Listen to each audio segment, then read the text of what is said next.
course, for Big Bend. We have a property just across the street here. It's 34 acres. We're working with food insecurity, food cultivation, forest work, water work, community partnership. We have a really cool project that we're just starting with Shasta College to do food insecurity, K through 12 education and climate action as a partnership. But our goals for the land trust are really just to support the community. So I got on the board 4 years ago, and when we moved down here, I had a bunch of sheep and cows. I'm sure all the locals know about my sheep. Sorry, I'll apologize in advance and postpartum of that, because they definitely were on the road a lot, so thank you for not hitting them. And but with all these animals and life, I was like, wow, what do we do if there's a fire? Where do we go? What's our options? Like, how do we get our animals out? How do we get our family out? What do we do about our home and water? And there really wasn't any plan. So I started to investigate, and awesome.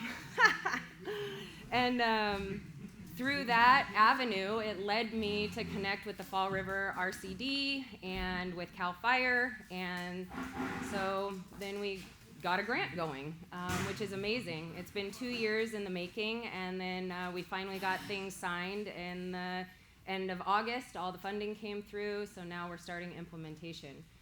But the Land Trust is a 501c3 nonprofit, and we're a 100% right now volunteer-run board that is just really here to help serve the community. It's hard to get stuff going on the ground. We have a corn and potato garden that's going right now that we welcome all people to come harvest and participate in those projects. If everybody takes one of these, you'll have our website that's on there, and there's a way to email us and contact us too. But really, we're just here to help serve. So I utilize the 501c3 as a structure to be able to cultivate some funding for our community. The two things that are most important in my heart are fire and water. Life doesn't exist, and life quickly gets destroyed without a good relationship between those two. And so we originally applied for a little bit more education funding as well as planning, but I'm so happy that we got the chunk of that we did towards community planning. In history, I talked to the battalion chief for our county, Dusty Jives. He looked through the archives and was like, Big Bend has never had a community wildfire protection plan. We have no maps. We have no ingress, egress maps. They're like, you guys exist? You know, like he knows we exist, but on paper, we've been invisible, basically. We're really grateful for our CAL FIRE guys that are down here. They're here from, May through October-ish, which has been a great help. And the real backbone of us and our community has been our volunteer fire team, actually, because they're here day in, day out. And yeah, it's like, thank you for them. We had two pretty unexpected, actually arson fires this year, which is the hardest because there's no lightning forewarning or storm forewarning or anything to come. And so those guys were really on it. So thank you for just being on it and saving lives, potentially a lot of them. So, and I'd like to invite Jeff. He's the fire station chief down here, just to talk about the volunteer fire team for a moment. To honor them, and we actually have cake for them afterwards for everybody as in honor for the fire that just hit a month ago. And fires are always better when they're expected, but So, we need volunteers. There's like 6 of us right now. If anybody wants to volunteer, show up on Wednesday nights about 6 o'clock. We have training. You show up for a couple meetings, like 2. We'll start the paperwork because a lot of people show up and don't ever come back. And then what to expect is it's about 140 hours of instruction. So you're going to be driving to Reading for a while for the first year or so. If there's other people that are getting trained, you guys can carpool. If there's only one of you, well, you're going to have to do it by yourself because And so you got to get through the process. And we got one guy that's still in the process of getting up to speed, get trained. And then you become a full responder, and you get a pager. I mean, you get a pager actually right away, and you get gear right away. And then if anybody calls 911 and it's a medical or a structure fire or a wildland fire, your pager will go off, and you come down here, and we jump in a piece of equipment and we drive off and try to deal with it. That's basically the long and short of it. What, Pat? You didn't know the county pays for the training. The county pays for the training. And gas. And they pay, actually, I think the gas is the auxiliary fund that we pay for. By Yeah. the fundraising that's been done Yeah. for the fire So- department, for the fire company for the last Yeah, 35 years. What are we getting for training now? It's $10? not paid for by the county itself, but it's paid for Oh, we get 20. Yeah. the artists. Two different accounts. So we get $20 of training, One's 20 bucks. directly from the county and one's from fundraising. Okay. So we get $20 for training, $20 for an incident, unless it's a wildland fire, and then we get paid. It's about $18 an hour from the moment you leave the station to the moment you get back, and sometimes that can be 30 hours. I've done like all at once, and then it just depends. So that's basically it. Jeff, do you say the training's paid for? What, like, if you're being trained, you're paid $20 an hour to do No, training? No. you get paid Per $20 training. per training. Per training session? Yeah, it's Okay. basically it covers lunch and a little bit of gas. Right. So if you go down for the day and go to a training course, you'll get like $20. So it's it's a volunteer thing, but we could use all the help we can get. So. Thank you, Jeff. Awesome. And thank you for the volunteer fire team for letting them have our first meeting here in Station 70. We're really grateful. We're a little sparse on community gathering sites in Big Bend right now that have power and facilities, so it's really lovely. And definitely that work is like a labor of love work. Those guys do not get paid nearly what the time, energy, and 24 hours basically on call that happens. So yeah, our hearts just thank you guys for serving and protecting our community down here. Yeah, so it's fantastic. All right, so a little bit of the grant introduction. Did everybody, so there's 2 pieces of paper that were before the food tonight. Did everybody get a chance? Do we need to pass a couple of those around just so you guys can see? It's just an introduction on what a CWPP actually is according to like technical terming, which fits right into us.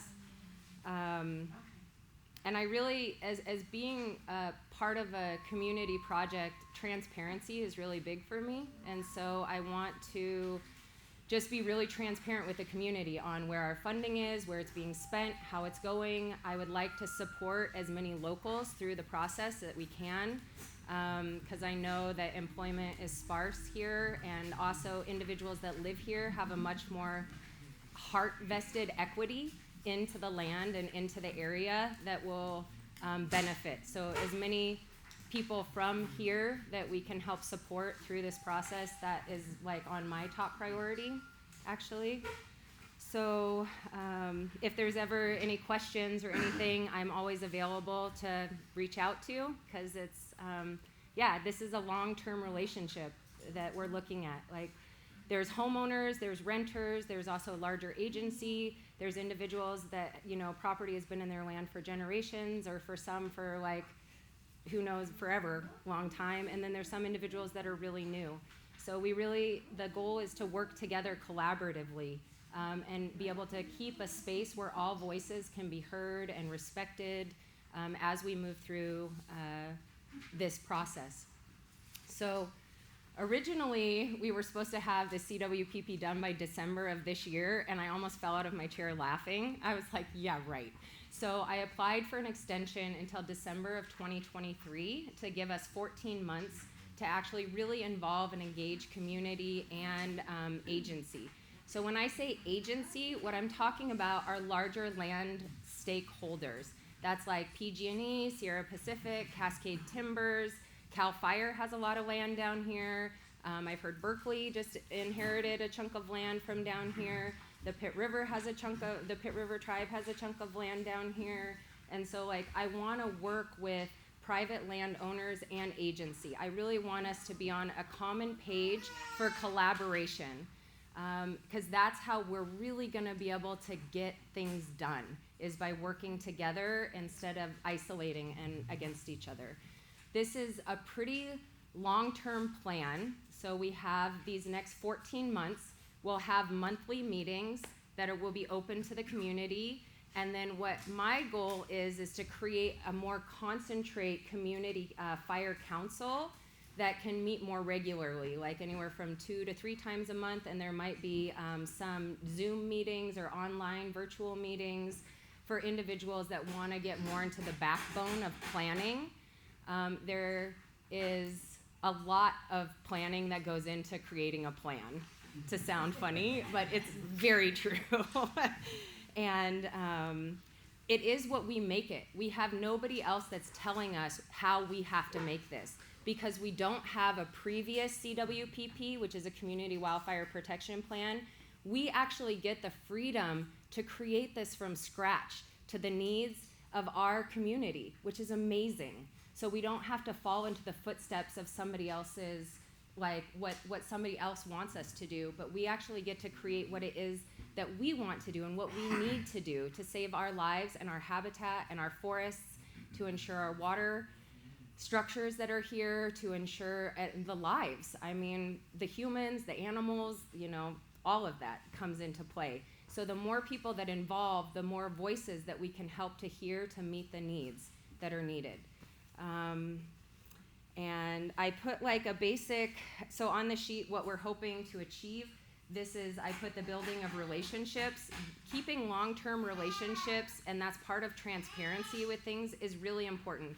Like individuals that own land here and vested agencies, they're not going anywhere, So we want to have healthy relationships. And so how to come into places where we might disagree about something that needs to get mitigated, or like some fire reduction that needs to happen, like, no, I don't want this timber off my land.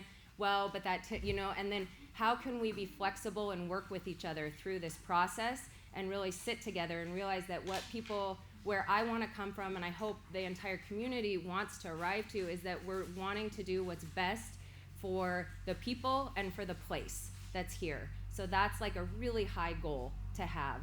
Roberta? Uh-huh. So you're seeing the advantage of having a lot of freedom in terms of how you create the plan. Mm-hmm. Is there an existing template that CAL FIRE or somebody puts out? There is, yes. So Sierra Nevada Nature Conservancy has like a really extensive backbone of all the different facets that we can include into our fire plan. I've reviewed about 7 different CWPPs in the last couple months, and they are widely different, actually, on content. And so, and I actually had a call with the CAL FIRE, the head grant forester today, and I was like, hey, because for me, it's finding that balance between economy and ecology when you're looking at how to work with wildlands in the forest, right? Because there's chipping people that want to come in, they're like, okay, cool, we'll buy your chips, but what does that do to your forest? And then so what I'm saying is we get to create a plan. There's a template of certain scopes that we need to meet. How we do and engage with those scopes of work is up to us, basically, which is very cool. So we can look and design to the needs and wants of our community, which is beautiful, actually, and leaves a lot of potential for growth and also for implementation. So the more detailed the scope of work is in the planning, the more funding we can continue to apply for in implementation down the line, which is really important because that could continue to create jobs and livelihood and help build local economy as well as protecting life. So it's kind of a win-win-win, actually, in everywhere that I see coming. So just as we work together as creating a productive environment where all feel welcome and safe to participate, so like being kind with individuals, all of that as we work together, working with local employment as much as we can, being as detailed as possible in our scope of work, and creating a committed group to work with, and then being creative and inventive in the design and mapping process. So all of those points are kind of hit that I just went over on this sheet, so you guys can take it home. And if there's any feedback, I put, so I created an email just for Community Fire Council at gmail.com. It's on the bottom. It's what's going to be used just for the Fire Council communications and CWPP communications. So if anybody has anything, questions or comments or anything they want to plug in, that's a great contact, and I'm pretty diligent with all the online stuff. I have questions. Yeah. So is this like, we're just barely in the initial phases of planning? Do you already have any projects that you're going to be looking at over the next week or the next month or the next, over the winter months? No, so this is our very first open community meeting post having the grant come in. So this is ground zero right now, as far as moving forward. So all the communications that are going to come out from here will be like, you're in on ground zero. This is where we're at. We're like raw material right here. It's rough and ready and raw for creation. So you're still sort of in the brainstorming phase of exactly where to start. Well, we have first is goals and objectives. So I created a template of goals and objectives, and this is just, I want feedback from the community around this. Because once we identify goals and objectives, then we know what we need and how we need to do. Like, it's kind of the first brain. That's why I put copies of it. So this is not set in any kind of stone. This is like a flexible start of a rough draft, but it's the first thing that can create how we stream all the topics to come that will be enveloped into our CWPP. Does that make sense? Did that answer your question? Yes. Fantastic. Lynn? So does the community get to define the geography? Like what is the community of Big Bend geographically for the mapping and all that stuff? Yes, I do. Yes, 100%. It takes involvement for it to happen. So I know you guys are up at the top of Big Bend Road. We're also have individuals like Way Out Cove Road that are interested. Right. And so what I'm seeing is we're going to be a very unique mapping process for this area. And also because there's such large swaths of Forest Service and Sierra Pacific and PG&E that are in between all these private land spaces. So to be able to create the quadrants people need to be invested in the process to be part of the process. And then I want the voices heard that, from north of the 299 down Big Bend Road, and then we have some natural sets that are gonna butt up against us. Like, once we hit, like before Iron Canyon, like the last of the properties of like the old Jamal and then Baker Creek, Scott and Nora up that side, and then it kind of stops up just on the other side of the dam, up River Road on this side. So we have some natural envelopes that keep it. It's more of kind of a longer, skinnier with a couple little satellite pods that come off. So we'll get more into the mapping process, and thank you for asking, because community involvement is how your voice will be heard for the scope of work in the place where you are within the community. Does that make sense? Yeah. Okay, so thank you guys for showing up. Yeah. Do you have like a board or anything like that? Is there other people involved that are closely going to be tied to making decisions? Well, that's what I'm wanting to create right now. So if individuals are interested in creating a community fire council, this is an information gathering and also a touch reach out for individuals that are interested in the longer term planning process for this to happen. So I didn't pre-start like a fire safe council or a council to happen. This is this information session right now. So if y'all are interested, and if you know somebody who couldn't come tonight but might be interested, please share this email, or on the comments list of the email over there, put I'm interested in sitting on the council, or like council interest, and then I'll send out a series of what that would look like. My goal would be to have whoever sits in on the core of the planning and the council will stick around for the implementation, which is because then there will already be a wrap of the scope of everything that's happening to be able to help oversee all the implementation of the work that then is identified in the CWPP. Does that make sense? Okay, awesome. Evan, can I introduce you? Yeah, go for it. Okay, so Evan Watson, so he's local, born, raised in Big Bend, and we got so lucky that he is our forester, actually, through the Pitt River RCD, or Fall River RCD, and the Resource Conservation District. And I'm just really stoked to have Evan on board, and I don't know, do you want to talk a little? I can just introduce myself. I know many of you from having grown up on the Big Bend Road. My dad owns some property out Hagen Flat. So I have a contract in place with the Fall River RCD, and some of my funding is going to help with the CWPP, and some of it's to do a fuel break that's going to go in along Big Bend Road as well, from basically the county road from 299 to the Pitt River Bridge. So I'll be involved in this.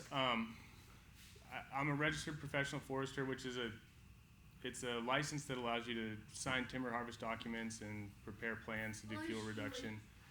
I haven't worked in Big Bend. I've worked a lot in Butte County and Plymouth County, so I'm quite excited to come back home and work in the community that I grew up in. So, you guys can ask me questions. I'll leave some cards over there if people want to reach out or have ideas or something like that. But mostly, Roberta will be doing the community wrangling, and I will be acting as kind of a forestry professional that can provide some insight into how the agencies work. And I'm sorry, what was your name one more time? Evan Watson. Evan? Yeah. So yeah. Looking forward to it. Yeah, we're really grateful to have, it's such a cool match, actually. It's like really cool.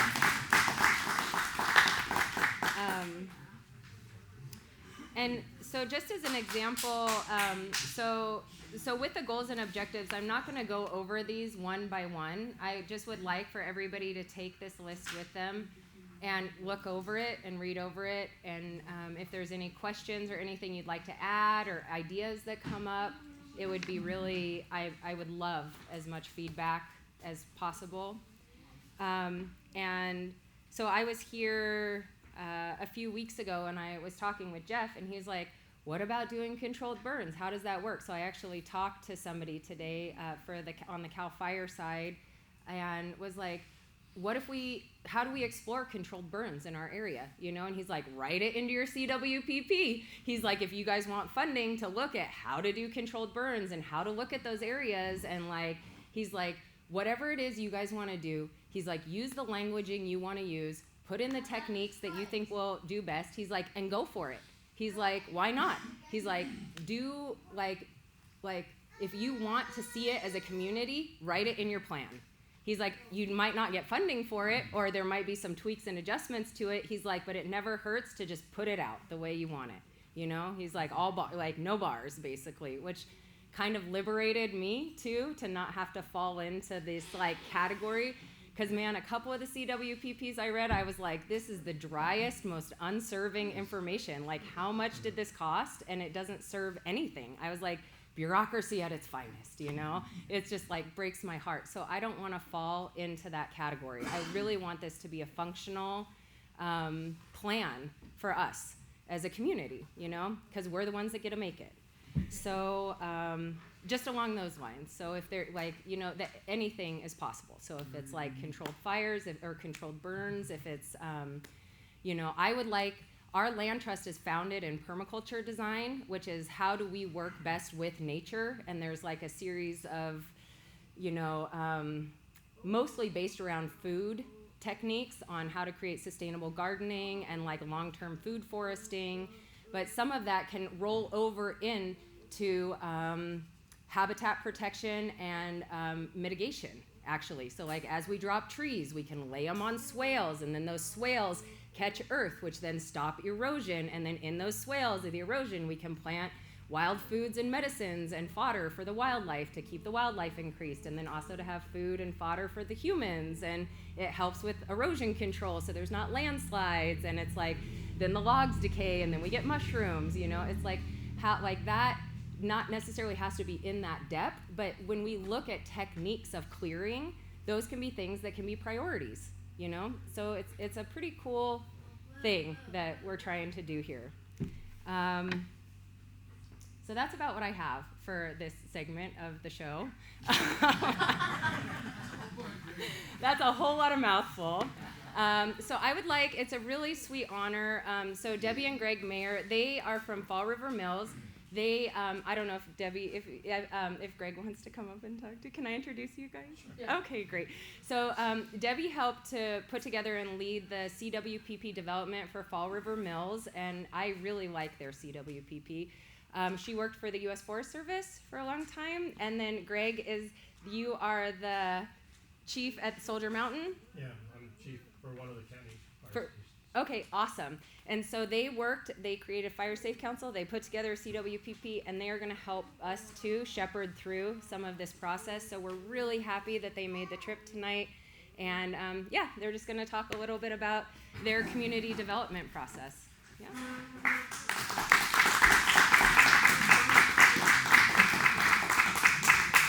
So you guys get to come up to the table. Oh, we get to come to the table? Come to the table. You get a seat at the table. Okay, so the communities of Glenburn and have been threatened by multiple wildfires. I'm sure some of you remember Hat, Power, Warner Grade, Gomez, Brown, back in 1982, the Chalk Mountain escape. So fire has run at the community quite a bit. And when I retired, I retired out of fire management for the Forest Service. And when I retired, it was like we had fire safe councils down the Hat Creek Valley and on Day Bench, and no one had ever really dealt with the west side of the valley. So I retired, had a meeting, got in a car accident, postponed everything for about 6 months, and we had another meeting. And basically what we started with was we put posters up and tried to get people to show up, put it out through the boards, put it on Facebook. I think one of our biggest challenges was how to engage people when no one reads the newspaper anymore, because the Mountain Echo was out of business. You know, you guys are smaller, you know each other. We dragged people in we knew to get it going.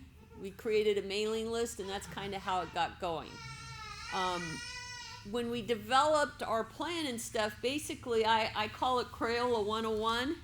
We walked in with a couple markers, and someone printed, we might have gotten them from Greg, might have printed them at the Forest Service office, a big area of just a topo map, basically. Forest Service type style topo map, and that's how we started. I had nothing to do with it. We handed the public the crayons and said, okay, what do we need to do? So that's how we developed our mapping. I also had some help because Gene Rogers had retired from CAL FIRE. We had another CAL FIRE retired employee, Greg was there. So I had people there that kind of understood the fire behavior, understood those fuel types that we're up against. We have a lot of brush, oak, grass, pretty volatile fuels that like to burn quite regularly. So that's kind of how we got started. We had meetings once a month. I let the public, people saying, oh, you need to do it during the day. I kind of blew a few people off who wanted these daytime meetings. It's like, no, it's your guys' decision, so they picked the day in the week we met. We meet every fourth Thursday of the month. I left it up to them. Whatever you guys want to do, it's fine. We kept our meetings to an hour just because, a lot of times they ran over because we all got a little too chatty, but the goal was to keep them to an hour just because I know people beyond an hour, you know, people are volunteering their time and all that, so we tried to keep it going that way. I also had help. My map person worked for the Forest Service and did a lot of our mapping. If you look at our CWPP, it's pretty basic. I mean, we have all the treatments we want. We only have 2 maps in it. One of them's the treatment areas, and then the other one's the past fire history. Now, what do you mean by treatment areas, like control burns and? We said we identified areas that we wanted treated. We did not say how. Okay. Okay, we have in the plan, it says we are going to treat it using prescribed fire, mastication, piling, thinning. We did not get site specific because to me, that's between the landowner. That's the landowner's call, because I've had a couple landowners already said, oh, we don't like mastication, it's messy. Okay. And Sierra Pacific doesn't like controlled burns, so you're not going to burn on Sierra Pacific land. So each thing is going to have a different treatment depending on its needs. So you just use treatment as the broad category. But in the plan, we have pictures. We actually say the various treatments. We state them. We just don't tie it back to your piece of land we're going to masticate. So how did you deal with the lands like Sierra Pacific that you can't do those things on? Well, there's a tremendous amount of treatments that you can do. You don't have to control burn. I mean, you can get in there with an excavator and dig stuff out if you had to and pile it. So there's all sorts of different treatments. You just have to come up with different stuff. And you know, if a landowner doesn't want fire on their land, you have to respect that. Yeah. Was Sierra Pacific pretty good to work with for you guys? We haven't chased them down yet. Oh. But Sierra Pacific, of course, Sierra Pacific likes if there's funding available. Sierra Pacific is all in to work on their lands. They love to treat their lands and make them more fire safe. So Yeah, and a lot of the SPI lands that abut our project area, we got some slope issues. It gets a little bit steep. you guys don't have any of that here. No. You don't have slope issues either. You know, one of the things that came out of our plan was, and it's really basic, is an evacuation plan, because we have Old School Road, that there's one way in and out. There's another way out, but someone's got a gate on it with a lock. And You you know. guys have that problem too, going into Big Bend, you know, I mean, that could be definitely part of your plan, we were talking about that earlier, is to fix that road and get it, or towards McLeod and get it back open, you know, and make it so you guys can drive through. Because if this thing's on fire, I mean, the Bagley fire was pretty scary when you guys had that, you know, opening up as many different avenues out of here. You look at what happened at the campfire, you know, it's interesting just to look at the campfire. The road was built back through Butte Meadows, which is going up towards Chester, Plumas County, and it's actually paved. And they had a community plan that if they were going to have a fire, that was another way out. But everybody went down the hill towards Chico, and when they hit the highway down at the bottom at the T intersection, it backed up the traffic all the way up the hill, you know, and people, you know, died in that.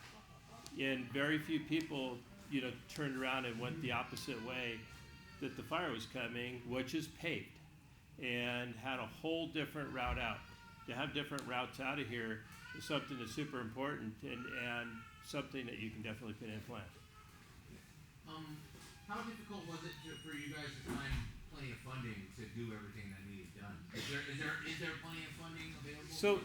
So I think that the state now in their CCI, the California Climate Investment, which is a cap and trade program, they probably have over $1 billion in funding. Advertising to go on, their funding, they say specifically will go on top of the funding of CWPPs. Yeah, so there's tremendous amounts of funding available. You know, to treat everything in Big Bend, you know, you could probably use their whole budget. So I mean, so it's just definitely strategic, that I would think. Anyway, to kind of go more, so I'm Greg Mayer. I am the chief of Station 13, but I'm also a retired forester. I was the timber management officer for the Hat Creek Ranger District on the Lassen Forest, and I retired after 42 years. So I did a lot of timber projects. We've been doing this type of work for years, trying to make our forest, resilient to fire, and trying to make it so people can, make it through this and protect your lands. And, totally on board with what some of the initial thoughts are in this project, because they're really good. And remember, fuel breaks don't work. I have to tell you that. So when you guys get involved in this and everybody wants to put fuel breaks in, fires go right over the top of them. And you can see it when you put in fire lines on a map. Fires just jump them. But they do allow you guys, the most important thing is they allow you egress and access. It allows access for the fire, crews to come in, and it allows you guys, to get out of here. So, make sure that as you guys are planning, however that works out of here, that, you start to give yourself options on being out of here. So Hat Creek Fire Safe Council, years ago, before the CWP process was even in existence, they had a Fire Safe Council, and they developed an evacuation plan. And part of their evacuation plan, and this was to identify where all the structures were. We used that evacuation plan after it was developed 3 different times. So having that evacuation plan as part of your CWPP is really important. Okay, because I was the division chief, and when the teams would show up, I had a copy of them and I handed them to the teams because it showed where the structures were and all that stuff. So that can be part of your CWPP, and you don't have to do it, you can identify it needs to be done, but there's all kinds of funding out there, because I was just on one of those CCI grant calls, that they're willing to pay for that. Whether it's CCI or some other way, that's a critical stuff. So that can be part of your plan.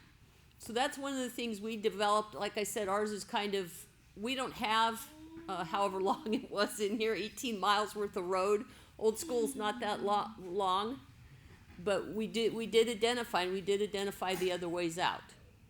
Part of our thing was we had a community open house, so we did the goals and objectives. We came up with the treatment areas. And then we also came up, as part of our plan, was a prioritization strategy.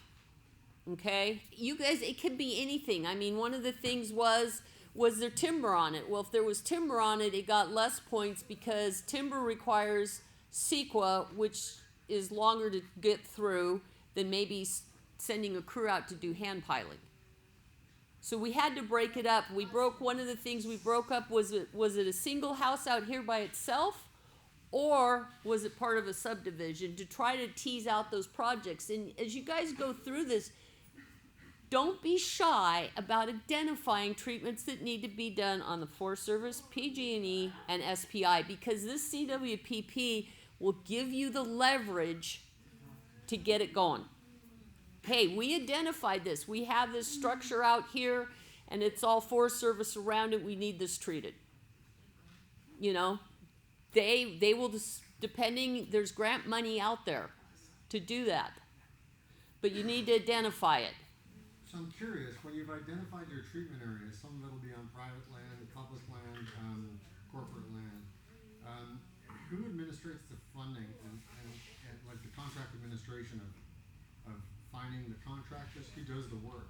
How does all that work? Who does that? Well, so what happens is it depends on whose land it is and what the grant says. Right, that's what I'm asking. There's a lot of different grant opportunities, and if the RCD's helping you with some of that, that might be part of their thing, but you guys may get a separate grant from somebody else. Do you guys have a grant writer? No. Us. But one of those, like, the question is, I mean, presumably once you've got a treatment area and you want to go after, you you gotta have some kind of contract. You have to have, the landowner has to agree to it first. Right. The And landowner, who does the work? that's when people like Evan get involved, depending on what the grant is, because of the state rules. So the Okay. state's got all these rules, is there logs on it, is there this on it, and you gotta jump those processes. I can speak to that a little bit. So, to use their CWPP as an example, they identified this area on Old School Road as a real concern. There's a lot of houses on it, it's small parcels. They have a close relationship with the Fall River RCD. The Fall River RCD applied for a grant through CAL FIRE to do, it's a fuel reduction project in the wildland urban interface. And so now we're at the point where I'm going out to landowners, engaging them, trying to come up with a plan of how we're going to actually implement the treatment. The money will flow from CAL FIRE to the RCD, and then depending on the size of the project, there's potential to directly award it to a contractor based on kind of agreed upon rates or a standard rate. Or if it's over a certain threshold, it'll need to go out and go through a public bidding process. But it'll be administered in this instance by the RCD. There's other fire safe councils can administer these contracts. It just needs to be some sort of entity that has the fiscal ability to do invoicing and record keeping and all of that. And all the stuff at the end of it when you have to meet the grant requirements. I mean, there's a whole lot of bookkeeping, and my theory is Charmy's already got this set up, just use her. But you can, that doesn't preclude you from using another 501c3 to augment those things to try to increase the pace and scale of getting the work done. So there's a lot of different ideas, and there's as many ways as you can think of. There's, depending where the funding's coming from, and depending on who's got the capability of monitoring the grants and doing all the stuff. Because the paperwork for the grants you have to do that part, or you're never going to get another one. Or you could be held fiscally responsible for that money too. Yeah, that's a huge side of it, is the fiscal side. Yeah, the reason I ask is because that's what I do. Is I do oversight for grant, like federal grants for rail systems. Like I do oversight of how that money gets used and where it goes, and ensuring it's getting used properly under the right contract vehicles. And it's really complex, right? So it's just like I'm kind of thinking, how does this all happen when you've got hundreds of thousands of dollars or even millions of dollars to divvy up? Yeah, it's complex. Yeah, that's a good question. I think initially I would probably imagine that the land trust, I think, could be a vehicle for that. I don't know. I think initially the RCD, the Fall River RCD, they're involved in this and they're providing the funding. I think they have a lot of experience in being that vehicle and reporting and all of that. So one of the other things we did as part of our Fire Safe Council while we were developing our plan was we took a field trip to go out and look at fuel treatments. Now, of course, it was the hottest day of the year in June, but whatever. So we went and looked at, one of Greg's board members had thinned their 40 acres. So we went and took people to look at what that looked like on private land, and he went over the process, and they had gotten a grant and how they picked the trees, because he and his wife had helped do the marking to meet, part of their aesthetics and what they wanted. We looked at some BLM mastication because it was right off the highway, and then we were going to go look at hand piles, but everyone kind of got a little hot and tired, and that was the end of that. So that was one of the other things we did, was try to bring people along to go look at what's possible. And then, like I said, then we had the open house where we invited the public. I went down, UPS has this really cool thing where you can, those flyers that say box holder? You can send those out. I found out how to do that. So we had an open house. We sent it to every box holder in the community, trying to get them to show up. The people that were there, we went over our goals and objectives, our maps, our priority system. We had CAL FIRE there who brought us up to speed because it was in November, and they brought us up to speed on some burning permit stuff and their new thing that they have to inspect part of the escrow process now. So if anyone's selling your house, know that you have to have a fire inspection on it. We all learned that last November. And I think the chiefs talked trying to recruit volunteers. Asked for the public's input. The public didn't have much input. We mailed everything out and we just kind of kept moving. I will admit that because I was working under a grant that was getting ready to expire, I kind of pushed the process a little bit. It's like if the public isn't going to respond, we're good to go, we're moving. You know, when you guys start identifying treatment areas, don't get hung up on Joe doesn't want to treat his land. Identify what needs to be treated and just keep going, because at some point you're going to find people are going to see the neighbors get treated and they're going to go, oh, you know what, maybe I want in on that. We have a piece of property up on Old School Road that needs to be treated badly. The gentleman that owns it has since passed away and wanted nothing to do with it. I talked to his son who they're selling it, otherwise they would have been on board.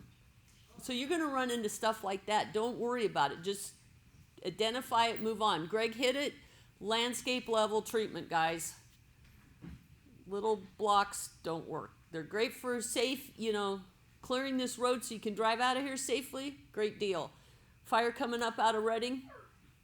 Fuel break isn't going to stop anything. So those landscape level treatments, if you go out and start Googling stuff on fire effects, that's where it's at. The more landscape you treat, the better your chances. Especially, you know, I don't know what the property size is down here. I bet it's all over the board. Between an acre to 100. But yeah, the more treatment you can get at that landscape level, that's where you're going to affect fire behavior. You know, and the other thing is you talked about prescribed fire. Remember, surface fuels, it's the stuff on the ground that drives fire. If you treat this, you know, if you have people that don't want to necessarily thin as hard, but you treat this surface, the fire cannot walk up those trees. Now, if it's coming from down below or doing a Dixie, all bets are off, but what? Falls out of the tree. Yeah, but look at that landscape. Don't get, you know, and like I said, don't worry about who the neighbor is. Identify it needs to be treated, because that CWPP will be your pressure to get them to do something. Yeah, and once you start doing treatments, you know, if you're doing the right thing on the ground and they start to look nice and people start to look at what their neighbors looks like, and then all of a sudden it's like, wow, you know, I'd like to be part of that. You know, that's especially if you start getting in some of this holistic stuff and removing ladder fuels and doing stuff that looks good on the ground. You know, people will want to be involved and they'll want to be part of it. So, because there'll be a lot of people that say, no, I just would rather you just leave my land alone. I like not being able to see Big Bend Road. I don't want to hear the noise from the cars. You know, I don't want to see my neighbor. I don't like my neighbor. But once they see the treatment start to happen, people really jump on board, and it'll have a thing of its own. And like I said, you won't be able to afford to do everything, so you just have to start someplace. You just have to start. But we're going to be relying on you heavily in that area. Yeah, no. You know, and you guys, one of the things you do need to do, I would really, when you sit down and look at this, is you've got that plantation from the fountain fire. That's a risk. 8x8 spacing. 8 by 8. Talking about, like, what? The plantation, remember the fountain fire when they planted it? Yes. Yeah. I would, yeah, you guys need to put some pressure on. I don't know who all owns that, but I would identify that you need some serious treatment in there. Top of the road. Yeah. Yeah. And there's a lot of that plantation that you don't see from the road, that they've just been dropping those trees and leaving them. And they're extremely flammable. There's a lot of areas like that. Yeah. Yeah. So, yeah. No, So not doing anything. you know, the other thing you could do too as a group, we identified what we were going to use as a boundary for our project area. And I admit we took ours out to the Shasta-Lassen County line, which includes some ag land, but it was simple, is easy to find. You know, use roads, use things that are easy to find on the ground. Don't, ridges, streams, roads, that kind of stuff, when you identify your project area. Because most CWPPs have, like, this is the big area, and then these are the treatments within it. And it doesn't have to be any particular size. You know, one of the things we did with ours was we dragged it down onto some Forest Service land a little bit deeper probably than the Forest Service wanted us to, because we know where the risk is coming out of, to try to force them into doing some more work out there. How long did it take you before, when you started your program to where it is now? How many years ago was that you guys started it? A year and a half. Oh, really? Yeah, but see, you gotta remember, I was retired out of the fire service, so there's some things I did in our CWPP that I didn't involve the group in because it's boilerplate. It's stuff that needs to be done, but the Fire Safe Council didn't need to be involved because it was boilerplate. So that was one of them, and then two, Garrett had this grant that had extra money in it that was gonna run out. So that was a little bit of our incentive to get it done. So like I said, I admit to taking a couple shortcuts and also putting my, kind of pushing a little bit harder than I might not have done that if we hadn't had that grant. Yeah. So. And you guys also have an amazing council of like seasoned CAL FIRE, Forest Service, like. Right. You got an amazing council of county volunteers, and you've got it all here. Sierra Pacific will show up anytime you want to these meetings. The CAL FIRE guys, it's the same. You have the same group, and yeah. you're the same but different. And like I was telling you earlier, is each community has its own. I would say that you want to keep this based in your community because your community has its own needs, its own values, its own people, and people trust each other here. You guys are one. And as you work through these things, it's easier if you don't end up with a bigger area that you get people from other communities that are like, no, my ground is more important than your ground, and whatever happens. But Sierra Pacific will definitely engage with you guys. I'm sure, I don't know who bought all the LandVest stuff. I don't know, they're new foresters, but they'll engage with you because they don't want their land burnt up either. And just each company is going to have some different mode that they want to act in. Sierra Pacific's going to probably be like, show us the money and we'll go out, whatever, if we agree to something, we'll go treat it if you guys get funding to do that. And they have professional foresters and they have all the equipment and everything else to make it all happen. Do you ever deal with PG&E? Yes, PG&E's got fun. The other thing is PG&E's got funding too.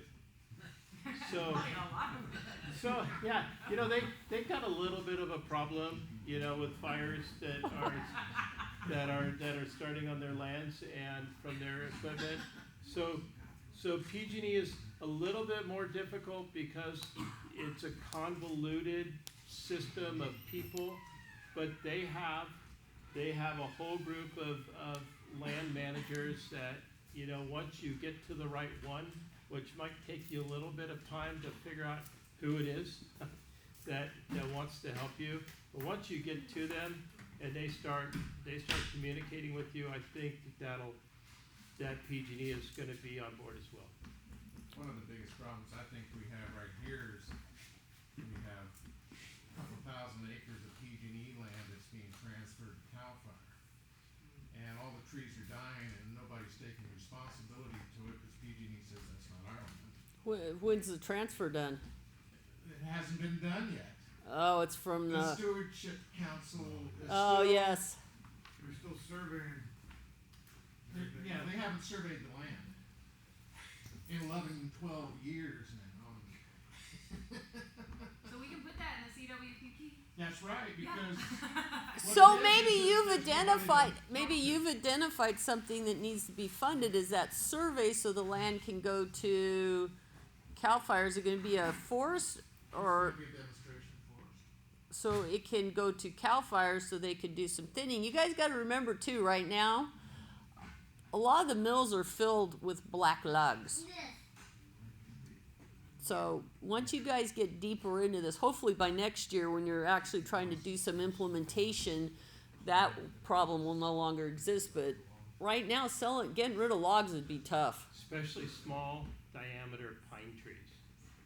That stuff in those plantations and this small diameter stuff going up this road, those are very, the problem with pine trees is there a shade intolerant species. They grow up in open sunshine and they grow like ice cream cones. So where the white fir, they'll grow straight, and when they go to mill them, they run a sawmill through that tree, and they don't go through a lot of annual rings in the tree, so they're pretty stable. It's easy to cut them. The pine trees grow like this. You might not see it, but if you go and you really stare at them for a while, they grow like a big triangle. When they cut through it with the mill, they go through so many annual rings, it's really hard for them to, in the kiln process and everything, to stabilize that wood, so it's garbage. And we had a guy several years ago that was a forester that decided he was going to get in the construction stake business.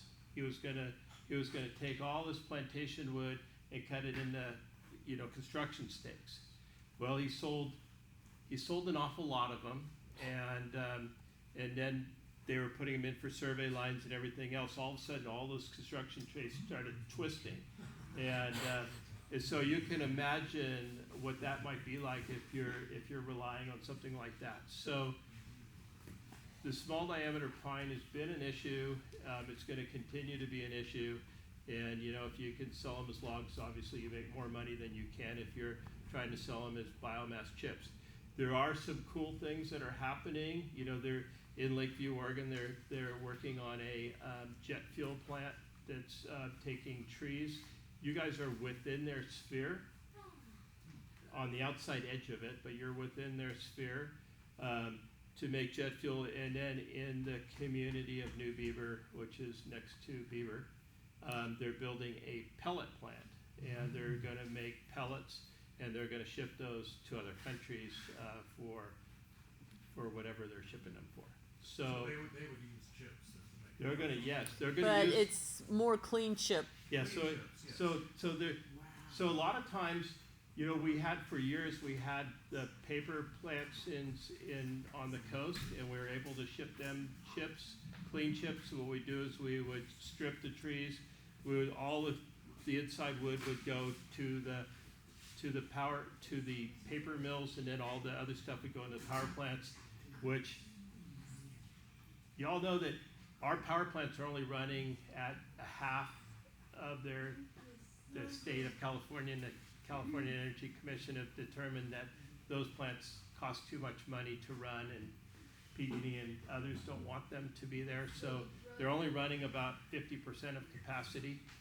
So you actually have to mill as much lumber, use it for other things as possible. When you have a project like this, you generate a lot of material, whatever that material looks like, whether it's, plantation wood or, but a lot of small diameter stuff. And there is just not enough capacity in our 3 plants that are local to mill that into power ships. So you can't rely on that. But hopefully we are going to have the plant in New Beaver, and that should be a fairly hungry plant. Hopefully, if that goes in 23, They're supposed to, I thought they're supposed to do the CEQA, and it's supposed to be operational by 23. And the reason it's in New Beaver is because the railroad's right there. And that's where we used to dump our paper chips as well. So So that's is it gonna be clean or hung? it's gonna be all clean. They can only take they can take some green but very little. Because of the way these chips are built. Yeah, if you're trying to make pellets out of something, they're gonna have to dry that out, and there's a lot to it. But I think they also have their own plant there for generating power. So some of the dirt, the not so clean, the top or as Amy would say, guts and feathers, can go into their cogen plan. So a lot to this, and a lot of stuff that trying to figure out, you know, when you're working through this process, what are you gonna do with it? You know, if We have a people- lot of things to figure out, right? Yeah, I got that. I'm just saying, you know, I'm just kind of giving you, throwing stuff Yeah, out there so you understand that it's, to get rid of material is hard. And so you could come up with a great plan. You could get some, you know, $8 or $10 million grant from the California Climate Investment and from Sierra Nevada Conservancy and other groups that have money, and not have a place to take the product. Yeah, to process the material. And maybe that's something you guys identify. You know, maybe if enough CWPPs identify this need, maybe we can change something. Yeah, maybe you guys need one of those 3 megawatt generation plants down here to provide jobs. More You had a power. question? Is there somebody that then says yay or nay, this is a good CWPP, or you need to change this? So what we did with ours is, CAL FIRE signed it, the Forest Service signed it, BLM signed it, because we had all those landowners there. Mary Rickard, who's our board supervisor, who am I missing? And both volunteer chiefs. So I sent it out for review, to ask people's comments, and I have to say Mary Rickard got it back faster than anybody. Some of them I had to nag, but that's beside the point. So once I saw that and made some edits, then I sent it back to him for signature. I was So the there's- last one to sign it. So thank you so Yeah. much. Thank you so much, Deb and Yeah. Greg. And then thank you guys. I'm sure we're gonna have some questions for you guys for the next year to come online. And does anybody have any specific questions for Deb or Greg that came up? Okay, awesome. There's one thing that there's a couple things I just want to go over before I open it up for general questions. One, so tonight our goal is actually to get interested individuals that want to sign up to create our community fire council down here that are interested in a little bit deeper scope of work. We're going to have some paid positions. There's definitely a lot of paperwork processing that goes with the CWPP and on the ground. So we're working with the vetting process on who can best fit. So if you're interested, write it down and I'll send out an email with potential jobs and descriptions and what we need to get done and like what our timelines are. So I really, like I said, would like to work with employment for our local community, then external, and we have funding to get some stuff done. So, and then second, I didn't go over, but there is, there's a $25,000 that I'm setting aside for community education and outreach. We had originally planned to do fire safety education at ISS for the kids here. We didn't foresee the school closing. So I just sent a message off to the superintendent up at Montgomery Creek to try to transfer that funding for fire education up there because there hadn't been a fire education program for over 10 years down here, which is a problem for kids. Like our kids and in family also need to know what to do when a fire comes and also how, like, what do they do when they're in their house or what happens if a fire starts in the house. So that's all kind of like part of that education. So I just wanted to let you guys know we're working on that. And then also setting up a little bit of demonstration education for individuals around home hardening, fire appropriate technology, like what's available for like sprinkler, roofing, kind of landscape really close within 100 feet of your home, education, and yeah. So there's a little chunk that is set aside that I'm working on getting that approved for that right now to go into that place. So, and now I just want to open it up for questions and cake. So, or feedback, comments, questions, feedback, cake. Anyone? Any takers? Cake or questions?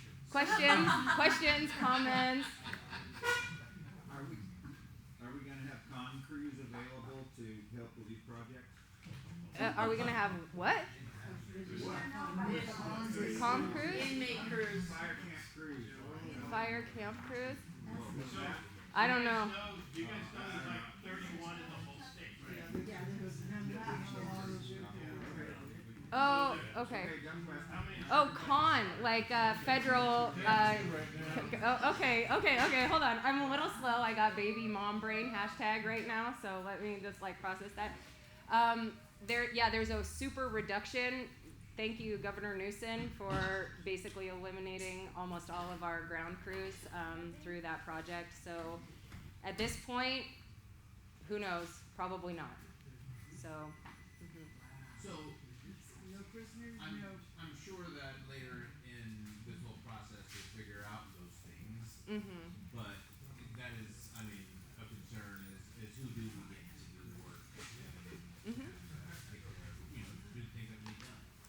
And that's that's first comes the plan, and through the planning, there's going to be a lot of resource gathering that will happen, and connections and networking.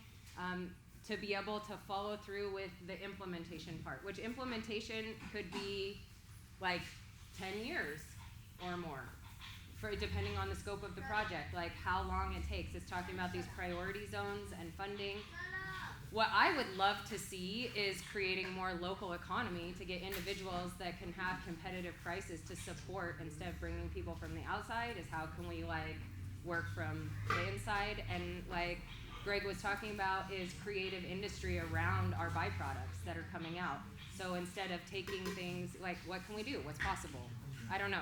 Yeah, there's a lot of wood innovation grants that are available, so you can come up with Ooh, something. I like that sound of that. Wood innovation. Right, that was a great idea on what to use the wood for. Uh-huh. And the other thing is when you talk about competitive pricing, the Fall River Resource Conservation District gives local contractors that there's a big bump in there. So let's say it's an out of the area contractor is bidding with a local area contractor. The local area contractor has got a pretty good bump on how much that contract goes for, in order to go above that outside contractor. So there is lots of different things. Incentives to help for local, which is awesome. So. Does that kind of answer your question a little bit? Or be part of the process, come join us and help like with the creation.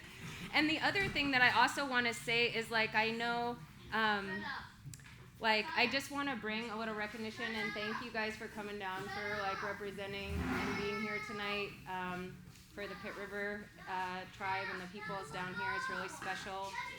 And I know that it's really sensitive because I know some of the cemeteries are not on your land, and so like how to actually put those into the map for prioritization is really important, and we need to like collaborate and work together to be able to identify. We're doing, very soon too is coming down and identifying a lot of those areas ourselves, and doing a lot of cleanup work on our 80 acres down here, and also on some of the parcels where we have some of the cemeteries also is something that we're going to try to start attacking. We would like to start put a water system on our property, and eventually get to the point where we can put a tribal community in on our acreage here. I mean, that's my dream personally, and I know it's the dream of a lot of people that are on councils and other things. So this is something that I'm going to try to get in. I do want to get involved in and make sure that I have my nose into anything that's going on around the valley, because it's important stuff. And if we don't have each other, we don't got no one. Totally, yeah.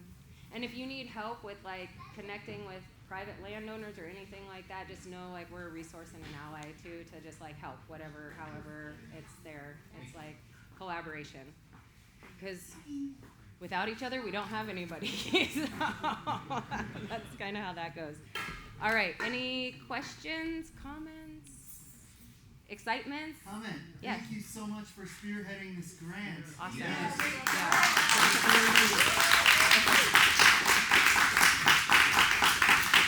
There's a lot of volunteer hours to get here. I'll just tell you that right now. And thank you to the Big Bend Community Land Trust sponsored dinner tonight. We're gonna try to have some form of offering at all of our community open meetings, because part of our vision is also how to nourish our community. So it's food is super important. So, Thanks, you guys. yeah. And just thank you everyone for coming. And Thanks to the cooks. yeah. Yeah. Great. And then I just want a short recognition. So Terry Orwig, she is the treasurer of our organization. We're super grateful to her. Thank you, Terry. Melissa is our secretary for the Land Trust. Thank you, Melissa. We love you. Munko is one of our board members. Thank you for everything you do. And is Corey here? Corey Paycook. Thank you, Corey. Appreciate you. And and to our CAL FIRE guys, thank you guys for sitting in and coming. And there's cake and food. And to our volunteers again, thank you guys so much. So we wrapped up with 20 minutes for cake. Is that great? All right. Good job, everyone. Yeah, sweet. Woo. I think my baby's asleep. I hope. Good job, Roberta. Huh? Yeah? Awesome. We missed it on the board. Come on, you want to be in the fun? I hope you need to think about it.